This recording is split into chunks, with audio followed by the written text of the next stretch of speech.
আগামী ১ মে আন্তর্জাতিক শ্রমিক দিবস উপলক্ষে নয়াপল্টনে সমাবেশ করবে বিএনপি। জাতীয়তাবাদী শ্রমিক দলের উদ্যোগে আয়োজিত সমাবেশে প্রধান অতিথি হিসেবে উপস্থিত থাকবেন প্রধানমন্ত্রী তারেক রহমান, জানিয়েছেন বিএনপি স্থায়ী কমিটির সদস্য নজরুল ইসলাম খান।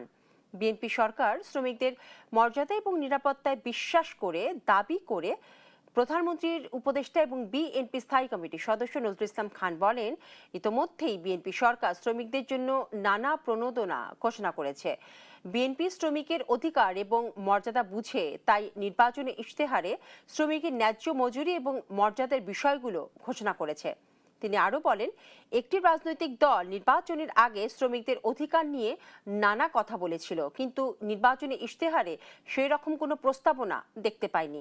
শ্রমিকদের জীবনমান উন্নয়নে বিএনপির সুনির্দিষ্ট পরিকল্পনা রয়েছে।